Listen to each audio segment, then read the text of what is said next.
Alright, we are back, and now we're in Tangu Man stage.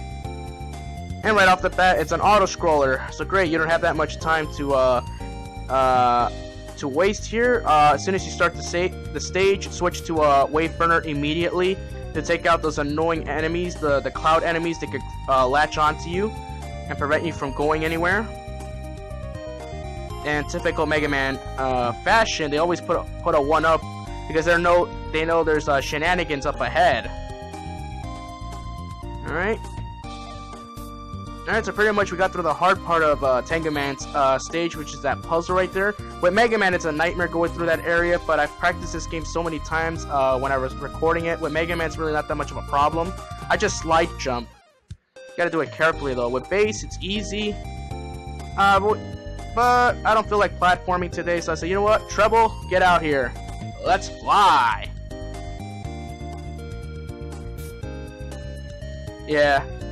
Another fun thing too. At the time I was adding commentary, I actually saw the someone recommended I watch the a funny clip of Mega Man and bass involving Tangu Man. It's a really hilarious clip. I'll actually leave it in the description when this part is uploaded. It's really funny. It's a clip where Mega Man comes out, and then Tangu Man comes out, and the voice actor who played Tangu Man was really cool. It's really funny. Like you gotta watch the video to know what I'm explaining. Yeah, so the rest of the stage is not too difficult. Just careful where you're aiming, because if you shoot one of those weak spots right there, you activate an air vent, which could push you back because of the wind. And those enemies right there, shooting grenades at us. Yeah, kind of looks like Grenade Man, but it's not, thankfully, because that would have been a cheap ripoff of another Robot Master. I mean, I can understand you're ripping off ripping off enemies. I get that, it's a given. But ripping off Robot Masters, that's just pure laziness. Alright, we're just gonna fly it. I'll take those pot shots because the boss itself is not really difficult. In fact, it's really piss easy if you have his weakness. And you have no excuse to get hit by him if you have his weakness. Alright, take that. Alright, shield Joe's out of our way. Nice security, Tangu Man.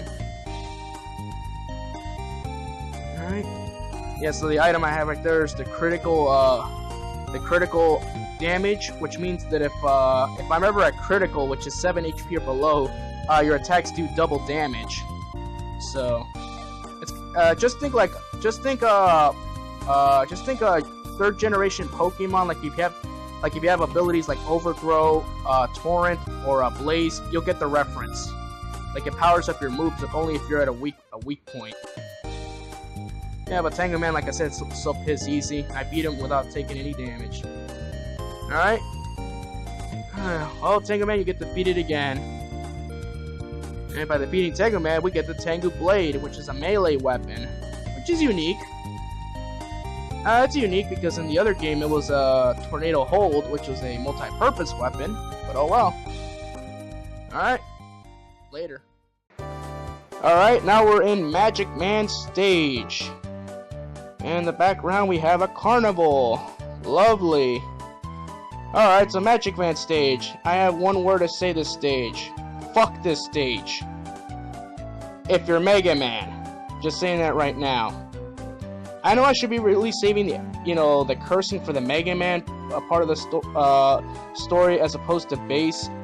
Yeah, but I want to point things out. Like, if you're playing this game for the first time, you should play it as bass, just to at least get yourself going, what the obstacles are up ahead, because with bass, at least you have the luxury of a double jump like that, so you don't have to worry on using those trains. And the level design, of course, is based off of Clown Man. So, like, if you got that reference when I said that it looked just like Magic Man stage, well, when you look at those carnival rides, that's the reference I was going for. Alright, now we got this enemy right here, which was a mini-boss. Now it's an obstacle, which we have to wait for to crush those blocks.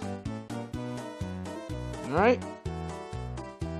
Yeah, so that platforming section right there, that's the real, that's one of the annoying threats you have to deal with. because in this stage there's so many threats you have to deal with, and they put so many spikes right there, so this game is really difficult.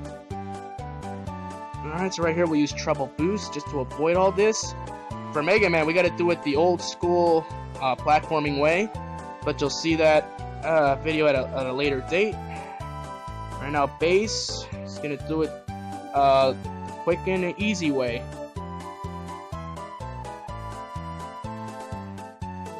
Alright, yeah, so Wave Burner is a really cool weapon. Take out these it makes mincemeat of basically these smaller enemies right there. And here comes a cheap hit right here. Gotta prepare for it. Yeah, Mega Man 8, the enemy placement, not only is it cheap, but the way they pop out like that, the way they blindside you is so cheap. Like, seriously? Like, I could understand I'm in a cheap pot shot here and there, but it's even worse if you're doing that over a bottomless pit. Alright. Spread true. I'm gonna need this weapon refilled for a good reason. Alright.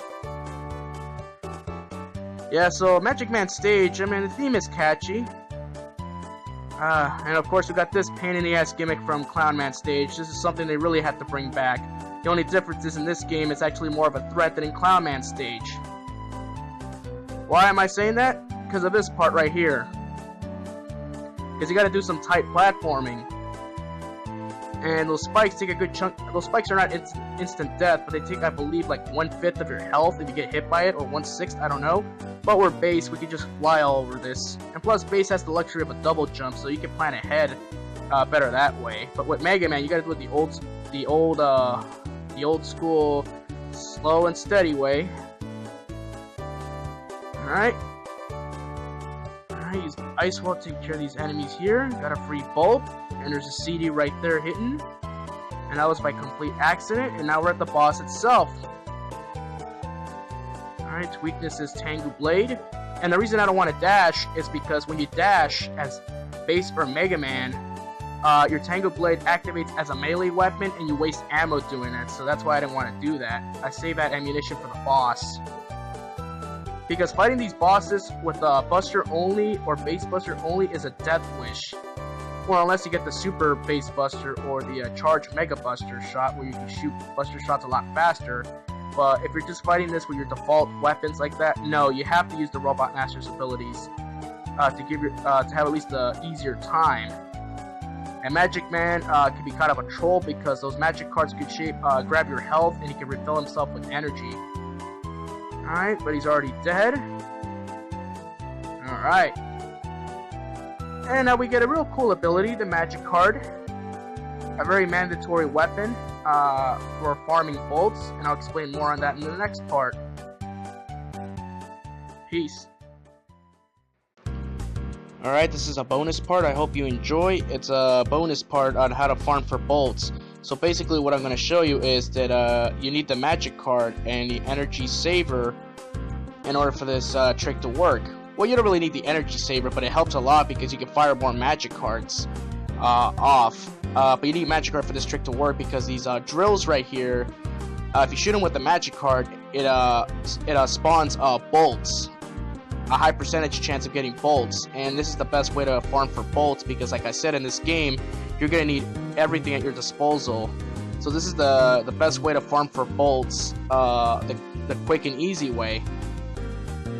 And make sure you also have the exit feature, so you can exit the stage after you're done, because the bolts do cap at 999.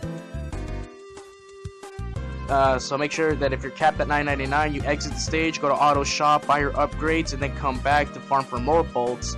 That way you can get everything unlocked and have an easier time when you get to King's Castle, because that castle is so brutal, like it's not even funny. So make sure, like, if you want an easier time farming for bolts, this is the best way to do it. So just make sure you have the magic card, and if you play your cards right, no pun intended, you could actually get the magic card as soon as I believe if you defeat Ground Man first as one of your first 3 Robot Masters you can fight, you can get to Magic Man third, and after that, then you can use this technique. However, you won't have the energy saver, but at the same time you have the magic card. which is needed for this process to work.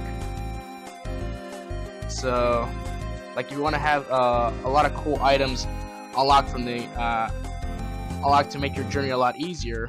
I would recommend you use this technique. So yeah, so hopefully this helps you in any way to farm for bolts, so you know you can proceed through the rest of the game without missing one upgrade.